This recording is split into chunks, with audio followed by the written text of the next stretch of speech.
On this week's episode of the Primeau Show, we'll be talking about price increases and supply disruptions with Justin Trumbo, president of BedTech Midwest. The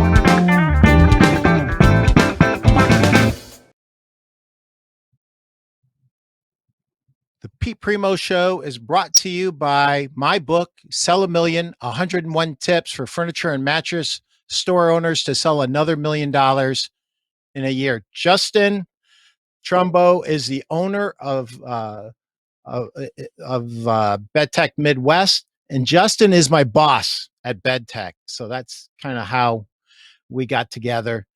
Justin has a very interesting story. He started as an RSA on the floor in Portland, Oregon. He became a store manager, and then he owned his own store back home at Sweet Dreams Mattress in Champaign, Illinois. And not only has he been in retail for other people and then for himself, but then he started his distribution business, and it started with a very small warehouse, and now it's over 100,000 square foot facility with over $2 million of inventory. And he is here today to discuss the supply disruptions and the price increases that we're experiencing and what you can do as a store owner to be successful right now. Thanks, Justin, for joining us today. Hey, Pete, thanks for having me on. So we all thought we were going out of business during the 6 to 8 weeks we were shut down for COVID. And then we opened back up, and there was literally a gold rush of business that nobody anticipated. Can you talk about what happened post-COVID with the demand increasing and capacity decreasing? Sure. COVID kind of hit us all like a ton of bricks. The whole country shuts down, every industry, every sector. I would say the shutdown for our industry as an average lasted about 6 weeks. And during those 6 weeks, importers like myself, we stopped buying product. Manufacturers of inner springs, of course, stopped bending coils. Pretty much anything that had to do with the production side completely shut down. What we started to see was, decreases of supply. Well, of course, everything comes back on like a rocket ship. And sales, of course, across the board, I think all retailers were stronger than anybody expected.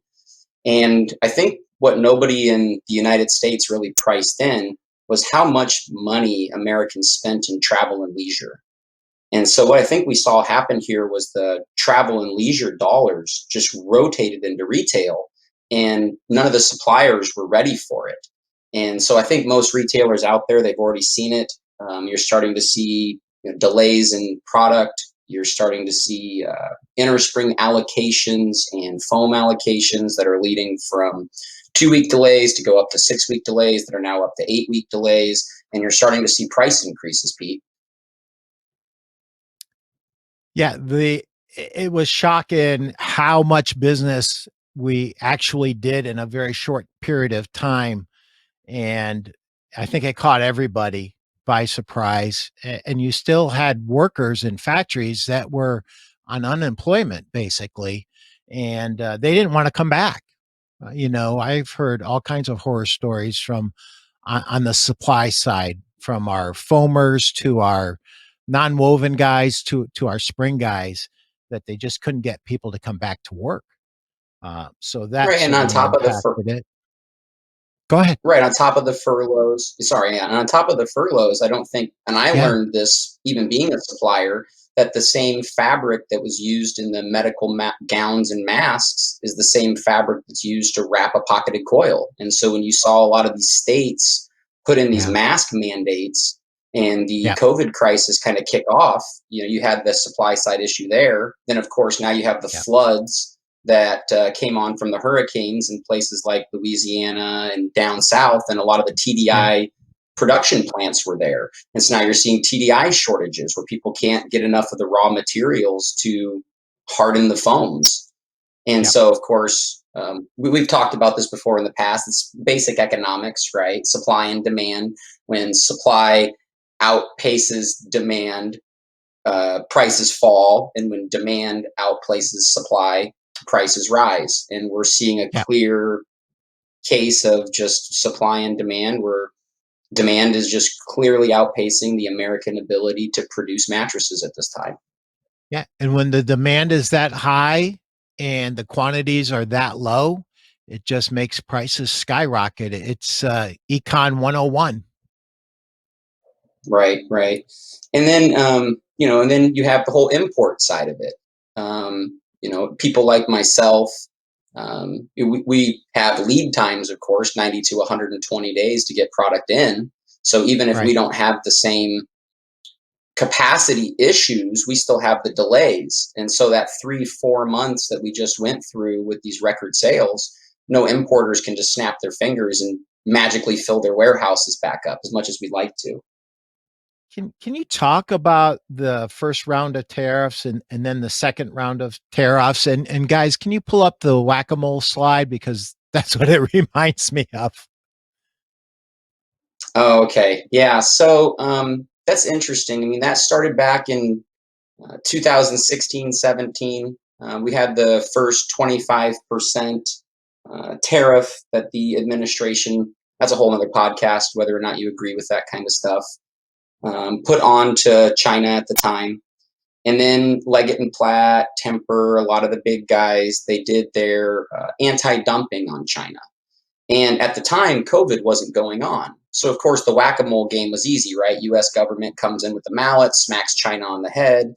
Everybody just runs. They go to Vietnam, Serbia, Turkey. They're just able to quickly move equipment, reset up capacity, get visas for these foreign countries, and they're able to quickly move. Well, you look today, what's happening, of course, COVID's going on. And now we're about to have the second round of anti dumping, and that Yep. actually covers that broad stroke of places, right? And Yep. so now I think it's October 31st. You probably have the stat in front of you that the Yep. same It list of is. places that I just get, yeah, Turkey, Cambodia, those same list of places are now going to have an anti-dumping where mattresses aren't able to be imported from there. Yeah. Um, Plus it plus you can say, Indonesia, plus Malaysia, plus Serbia, plus Thailand, plus Turkey.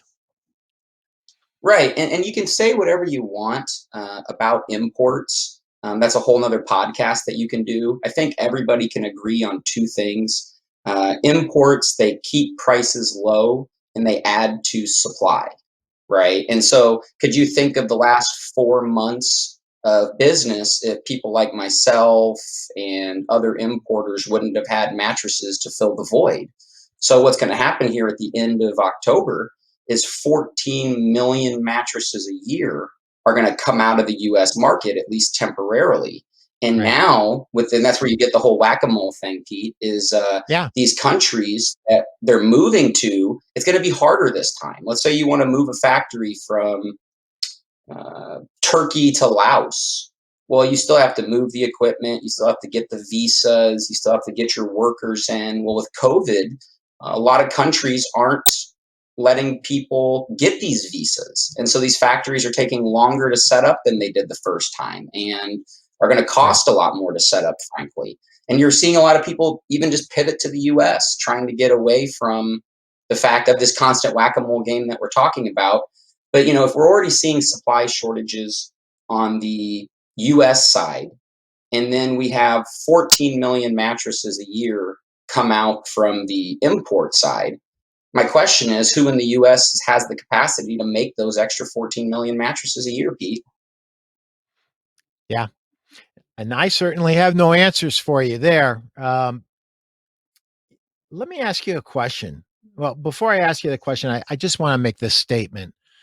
There was literally millions of dollars of retail sales that were made because of inventory that importers had at the beginning of COVID. Without that inventory, literally millions of dollars of sales would have been lost. But here's my question to you. Do you think the supply chain and price increases will get worse before they get better? Well, they almost have to, especially if demand stays the where it is, right? Until people feel comfortable traveling again, or until there's some kind of vaccine where you see home dollars go back into travel and leisure. I don't see anything that stops it, at least for the next 6 to 9 months, until people find ways to put um, bandwidth back into their capacity. Um, Yeah. we're going to keep seeing the issues. And then again, when the importer's inventory dries up, that's going to put even more stress. So I think it's going to be at least another 6 to 9 months. Um, past that, we'll just kind of see what happens. Yeah. One of the things that I noticed, you actually brought this up to me a few days ago. The latex and natural space was largely unscathed. Why? Well, their components weren't affected, right? When you look at the floods in uh, the down south states, that mainly affected TDI, and TDI Yeah. is used in 95% of foams. So obviously, Yeah. TDI is not going to be used in a natural product like a latex. And most of the Right. natural carriers don't use inner springs. So you've actually seen a lot of the natural luxury guys gain a lot of share right now. Your guest you had on last week, Jeff, I know does really well with some products in that space. And yeah, the people, the smart retailers are deciding right now which partners they can live with and which partners they can live without. And the ones they can live with, you're seeing them ramp up stock. And the ones they can live without, you're seeing them go to partners that have the inventory to service their business needs. We're a very table to mouth Right. industry, and we're used to ordering on Sunday and having it on Friday. So ordering on Yeah. Sunday and getting it 8 weeks from now is definitely something we're not used to. Yeah, for sure. For sure. Justin, put your consultant hat on and guys, can you pull the Jiffy Lube store up? When you look at this slide, what do you see and what does it mean to our store owners? Yeah, it's funny. I get store owners out there, and it's always the guy across the street's got a bigger advertising budget. Um, if I only had more money, I could, do this campaign that would grow my business. And then I always ask, I'm like, well, what's wrong with your business? Oh, I sat here and I only saw two customers all day. Which, I mean, I guess this is more of an old story than a current story, right? Today, it's people are just trying to keep up with the demand. So I guess this is more when things aren't the way they are today. But the point of the slide more is just the ability inside your business to take that level of extreme ownership. And when I used to have my store, I would literally, when things were slow, we had one of those mattress sales signs. The guy that you pay $10 an hour to go wave the sign on the side of the road. We've all used them if you've had a retail store. Yeah. Well, if you're a Yeah. small owner, it's $10 an hour, 10 hours a day. Why not get out and hold the sign yourself? I used to Yeah. hold the sign on the side of the road, follow the customer into my store, set the sign on the side of the store, go inside the store, and then sell the Yeah. customer, shake their hand, send them back out, go back out to the side of the road. And so I always ask my clients, what have you done today to put that customer in? That's a true guerrilla tactic. And guerrilla tactics just don't cost money, Pete. Yeah. Yeah. Can you guys pull up slide 4 because this ties right into what Justin is talking about?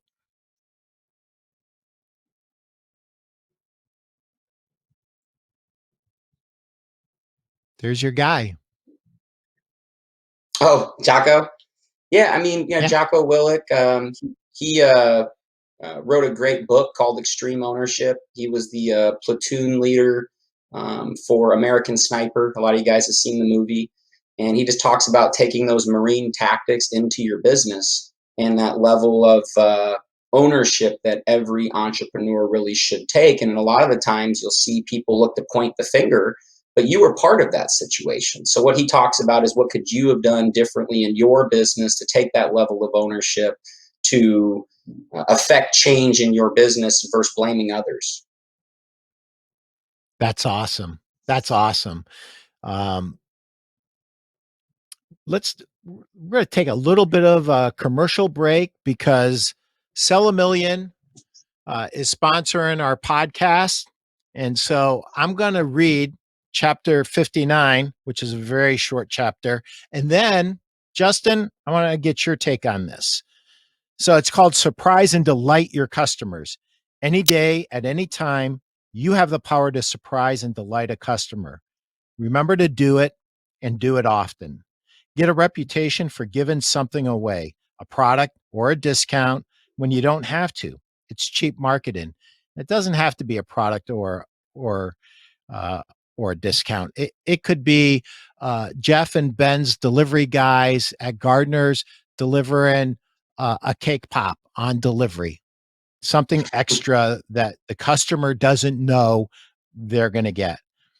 Your customer will have his day pleasantly surprised. He will tell a bunch of his friends. You will have increased your bond with him, and all of this will generate additional sales. Your ability to do this is only limited to your imagination.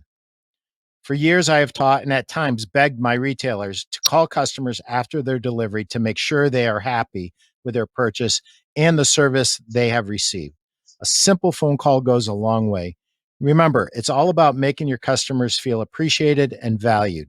Customers who feel appreciated buy again, give 5-star consumer site reviews, give testimonials, and gladly give referrals. Please do not be limit Please do not be limited by my simple example. Get creative and uncover more ways to surprise and delight your customers. Have fun with it. Well, I think you really just touched on the power of why. I mean, you see a lot of retailers and they still think we're in the put a rectangle on a screen and put a price on a rectangle. When people buy stories, Jeff does a great job of attaching himself to the community, attaching himself to causes in the community, giving the local person a reason to pick you over the big box store. And I think you just touched on it. If you can do something different and dare to be different and be noticeable and rememberable inside of your business, you're going to excel over the guy down the street that is just treating people like a transaction. Yep. I'm fond of saying to my customers, find out where you're strong and your competition is weak and take them to the mat all day, every day. Where are you strong or where can you be strong and where are they weak and take them downtown. It's a little Yeah, makes a lot of sense. Yeah. uns- unsophisticated, but hey, that's me. So, again, asking you to put your consultant hat on because you're not just the president of BedTech Midwest. You actually do, you have a consultant practice that you talk to lots of retailers and help them grow their business. And more importantly, you help them be more profitable. If you're putting your consultant hat on, what would you say to a store to help them compete in today's new world? I mean, things are different today than they were before. Some things don't never change, and some things are the same. But if you guys can pull up slide number 5. Hmm. Yeah, I think what you're talking about here, Pete, is the today the your front door is no longer the front of your store. The front of your store is now the front of your website. It's very interesting that 80% of consumers hit your website before they ever hit your front door. And so you see all these store owners today, they'll still put a $20,000 LED sign up. They'll spend, $5,000, $10,000 on window clings and dressing up the front of their store. And then you go to their Google listing and they don't even have a website. And so it's just so backwards today for where the eyeballs are, for where you actually receive information. I was on a trip, a nationwide conference. You have probably a lot of your dealers are nationwide dealers. And we were down in Florida.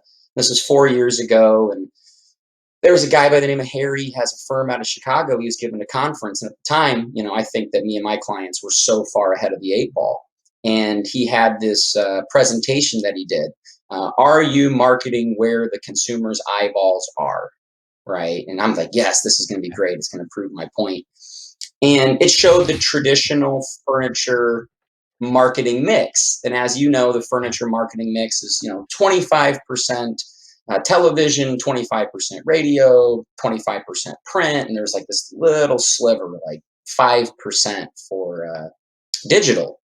And at the time, my clients were at like 18% for digital. So I'm like, yes, look at how good I do. And then he takes this slide and he overlaps it and he shows that 80% of information is received via digital. And then of that 80%, 75% is received via mobile devices. And so right there was almost like a trigger point for me that it's like, oh my gosh, brands are going to be built on people's mobile phones over the next 4 to 5 to 20 years. And that's where we're seeing the just BIB guys just pop up everywhere, is their ability to get into that mobile device. Yeah. Yeah. So, well, better late than never, guys. Um, Go ahead and pull up slide number 8, guys.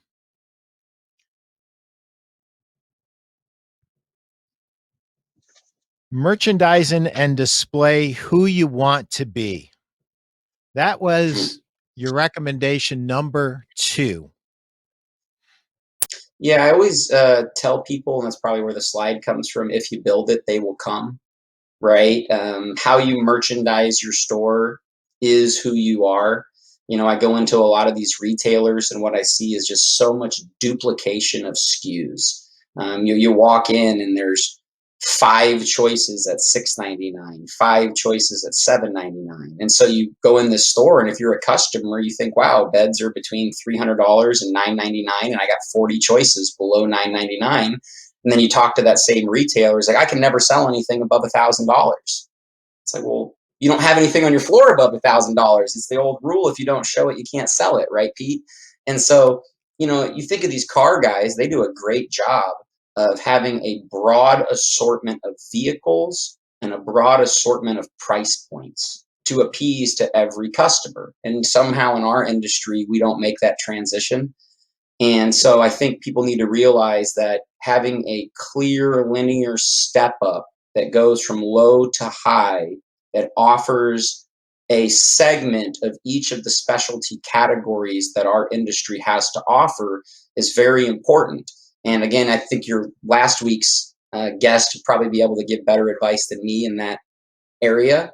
Jeff's done a great job with that on his floor, and people like him are going to keep thriving as specialty retailers versus commodity retailers as the industry grows to the BIB guys taking more of 9.99 or below, and that meat and potatoes above still being available.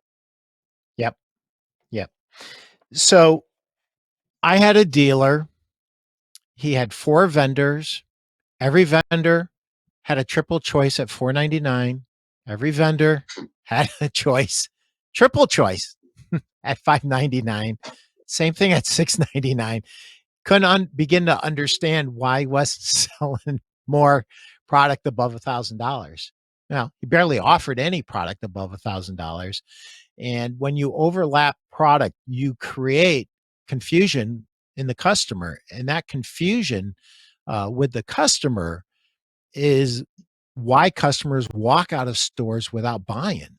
If it's not clear what the differences are, and one of the things that we talk about a lot is, what is a differentiation and feel, look, profile, story between one bed and another? What's the reason the customer should spend $100 more instead of Well, I mean, to give you take it or even a should not step know further that? than that, Pete.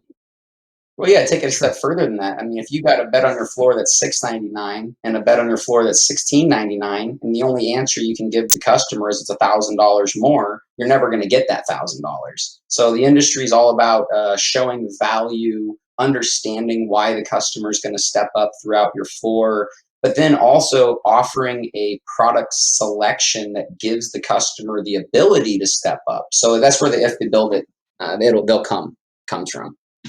Yep. So can you guys pull up the slide number 9? Watch your slippage. control your fixed Yeah, costs. yeah, no, You it's there? it's funny, Pete. Yeah, I'm here. I'm sorry, I think we're just having a little technical difficulties, but No worries. the uh, the slippage. I mean, that's in every business, right? If you owned a grocery store, you have to worry about slippage and the fact of employee theft and spoilage. If you're in the stock market, your slippage is between ask bids or brokers commissions, right? When you get into our industry, a lot of the slippage really comes from pure just owner execution. We make decisions inside of our business trying to chase top line revenue. And so the question I always ask people: would you rather have $100,000 a month store that loses you 5 grand, or a $50,000 a month store that makes you 10,000? I mean, in the end, you open a business to make money to take care of your family. And so many people are top down approach to their accounting versus bottom up approach. Like if I have $1,000 and I'm going to go spend it on advertising today, is that $1,000 going to generate me at least $10,000, that 10x, where I'm actually seeing ROI on that investment? Because if not, I'm probably better off as a small owner just to keep the $1,000 in my pocket. Because if I'm at a 5% net, I had to sell $20,000 to make that $1,000, right? And so I think people get so focused on trying to chase these big guys and these hedge funds and these people that are just willing to burn hundreds of millions of dollars a year for cost to consumer acquisition. And as a small owner, you're better off daring to be different, like your book referenced, and coming up with things you can do to be rememberable and get reviews. And you're better off focusing on growing your business that way than just pouring money into things that aren't going to give you return. Well, those three that you went over was actually more than three. Be where the eyeballs are, merchandising and display who you want to be, and watch your slippage is great advice for any retailer, big or small. I want to thank you for coming in and really, you're sharing information that you share with private clients that they pay thousands and thousands of dollars with, and you just gave it to our guys for free. So I appreciate you coming in and talking to us and really kind of going into depth on, why we're experiencing these price increases, why we're experiencing these delivery delays. And, one of the things that we talked about earlier before we close this out was, it's easy for you to say, or for me to say, you know, inventory is king, just buy a lot of inventory, right? And sometimes it's not the Right, right right. advice to a small retailer who's not cash rich. That would be bad advice. To somebody who's got, to a store owner who has tons and tons of extra money in the bank, that's fine. Buy as much inventory as you can get your hands on. So, one of the things that I think you're always talking about, and we've worked a few markets together, and I always hear you want our retailers to be smart and to use our inventory. And one of the things that I wanted to publicly compliment you on, of all my vendors, Justin, you are absolutely the best performing vendor of all of them. You have made more deliveries than any other, than all my other vendors combined. And so I want to thank you for, number one, hiring Henry, who is a diamond Yes, crusted unicorn. yes. I love him. My customers love him. He's the best. And I always say, and it sounds brutal when I say it, because sometimes I have owners and they're telling me their problems. And I just look at them, not so sympathetically, and say, well, we attract what we are. And I think with Right. Henry, you attracted what you are. So I just wanted Well, to yeah, I thank you. mean, thank you. Well, thanks for giving the credit where it's due. It's a testament to Henry, but it's also a testament to what we talked about. It's a testament to what we talked about at the very beginning of the show, and that again, importers and domestics, we're just going to have different problems along the way, and we look forward to being in stock and keep quick shipping our customers and just doing what we can to support the industry. That's awesome. Thank you so much, Justin. And to everybody out there, our show isn't just available by video, it's also available on all your podcast platforms. That's a mouthful. I don't know why I couldn't say that. So look for the Pete Primo Show in any of your favorite, whether it's Spotify or Google Podcasts, whatever your favorite platform is. We are going to be there. If you want to listen to us while you're driving to the gym or at the gym, go ahead and do that. And again, thanks a million for coming on. Justin, I appreciate everything you do, not only for me and my family and my dealers, but what you do for the industry. You're a shining star, and I wasn't going to say this, but I am going to say it. And I didn't tell you I was going to say this. So I have never met a more accomplished young man at 35 years old than you. You are amazing. And with Thanks, that, Pete. It's humbling. It's and with humbling to that, have the call from you. I appreciate it. and with that, I am saying goodbye and thank you very much.